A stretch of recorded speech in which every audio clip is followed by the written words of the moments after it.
to lunch. But we got a segment here. We do stock up, stock down. We kind of give some players, coaches, referees, supporters, groups, whoever you want it to be.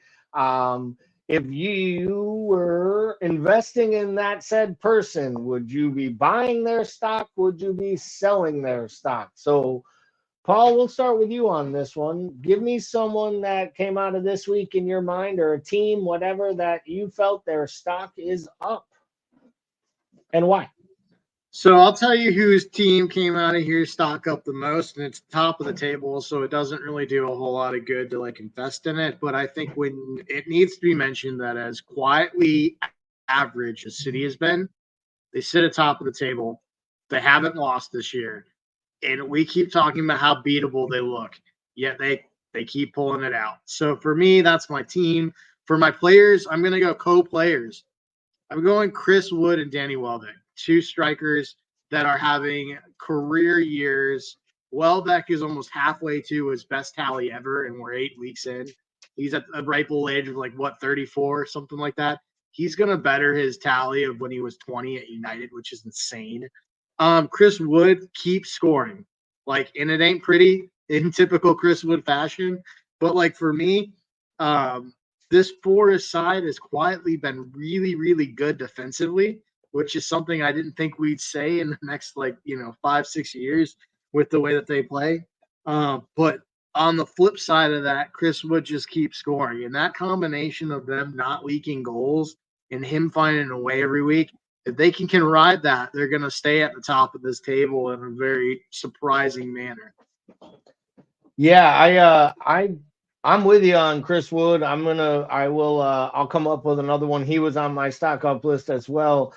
And the only thing I would disagree with you on is the headed goal is like a goofy Chris Wood runs onto the ball, heads it over the line type thing. The turn and swivel into the bottom corner is actually a beautiful goal. In ridiculous fashion. And I will say Chris Wood has proven the doubters wrong. People forget he was good enough to get Leicester promoted, just good enough for them to sell him that season because they felt he was still a championship caliber striker. He got them promoted and they sold him as reward, never let him have a game.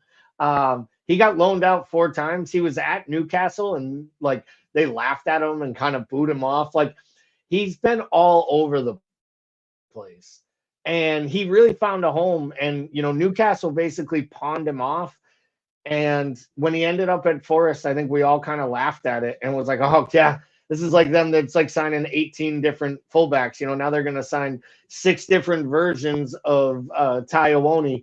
And, Chris Wood's never going to play. And because of it, the kid doesn't get on the pitch. And it's rightfully so. I mean, the fact that he's got, 8 goals, I think, in the Premier League. But my stock up is the only guy in the Premier League other than Erling Haaland that has more goals than Chris Wood, which is Brian Mbeumo. And I think there are a lot of people that believe that Brian Mbeumo was a product of Ivan Toney, a product of that Brentford system. Brian Mbeumo is a class footballer who I believe could play in every side. I'm not saying he starts in every side, but he can play in every side.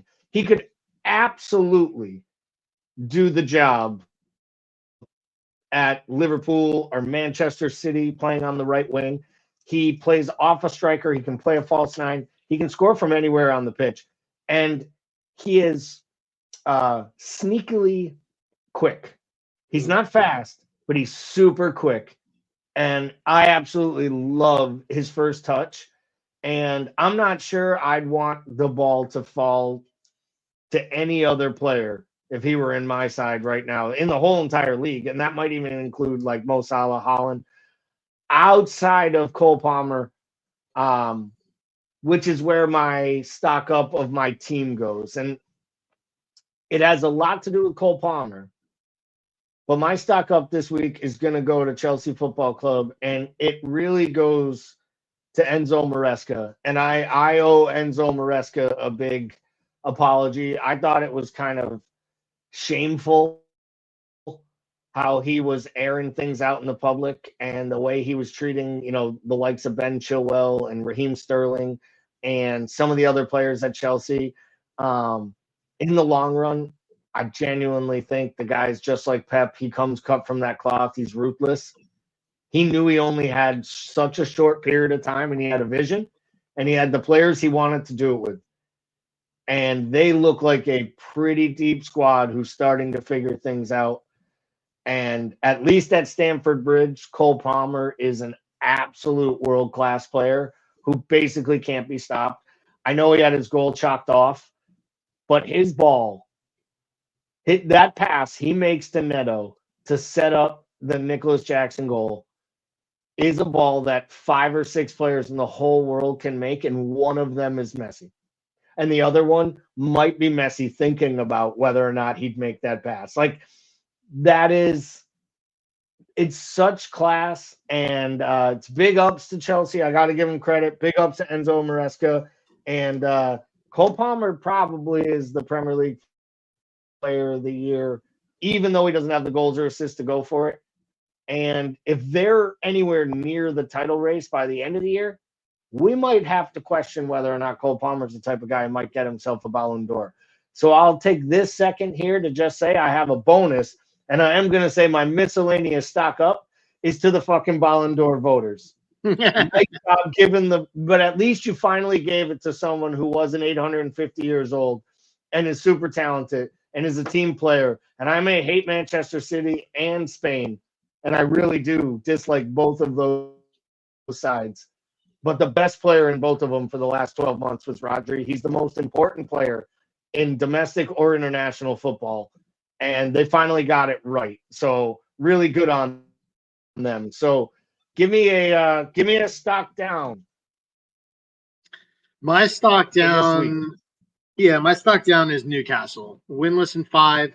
They're getting some players back, but they've had some injuries. But this is a side that's been around long enough. They're well funded. They've cleaned up shop. Like, this is a squad that should be able to figure out and be deep enough to sustain these injuries.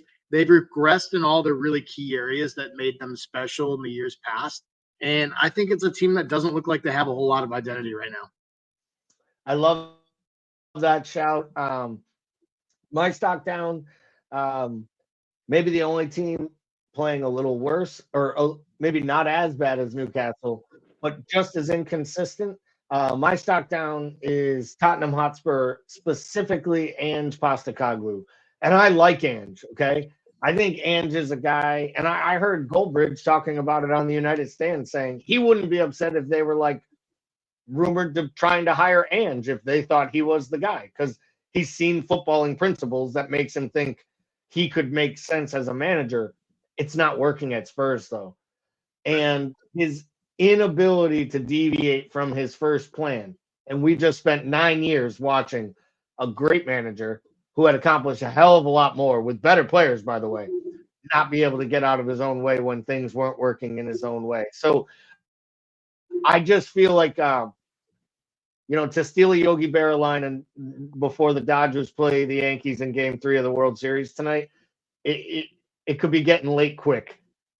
That could be coming quick for Ange, in my opinion. And I hope that's not the case because I know Spurs fans really want him to succeed. Do you have another stock down? Do you have a player? Do you have someone else that you had in mind for your stock down? Another team? What? I didn't have a player. I just wanted to say my Newcastle piece. But I think next week I'll get back on the player horse and start dragging somebody down into that gutter with me.